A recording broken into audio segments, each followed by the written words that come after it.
যারা আসলে গতকাল বা আজকে বাইক ওয়াশ করছেন তাদের জন্য একটা সমবেদনা, কারণ রাস্তায় কিন্তু মানে আধা ঘন্টা বৃষ্টিতে আবার পানি হয়ে গেছে। কোনো ওয়ে নাই যে আপনার বাইকটা সেভ করবেন, এত পরিমাণ বৃষ্টি হয়েছে। বৃষ্টি অল্প সময় হয়েছে কিন্তু ভিজাই দিয়ে গেছে মোটামুটি রাস্তাটা ভালোভাবে। তো আমি কিন্তু এখনো বাইকটা ওয়াশ করি নাই, কারণ ওয়েদারের উপরে আমি এখনো কনফিউজ সে ভালো হবে কিনা।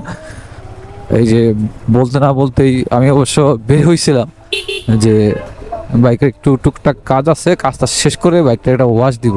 যে সুন্দর একটা ওয়াশ আপনার ওয়েদার দেখছিলাম, কিন্তু সেখানে যাইতেও পারি নাই, সারা শরীর ভিজে গেছে, সাথে মেয়ে ছিল। আমি হলে অবশ্য চলে যাইতাম একা হলে, আর বৃষ্টি এত পরিমাণ হয়েছে বাইকটা আবার কাদা হয়ে গেছে। আর যারা এখন অফিসে আছেন, রাস্তাঘাটে আছেন, তাদের জন্য আসলেই সমবেদনা। যারা বের হন নাই, আজকে মনে হয় না আর বের হবেন কিনা জানি না। বের না হওয়াটাই বেটার, কারণ হচ্ছে দেখেন সব জায়গাতেই পানি জমে গেছে, খারাপ অবস্থা হয়ে গেছে।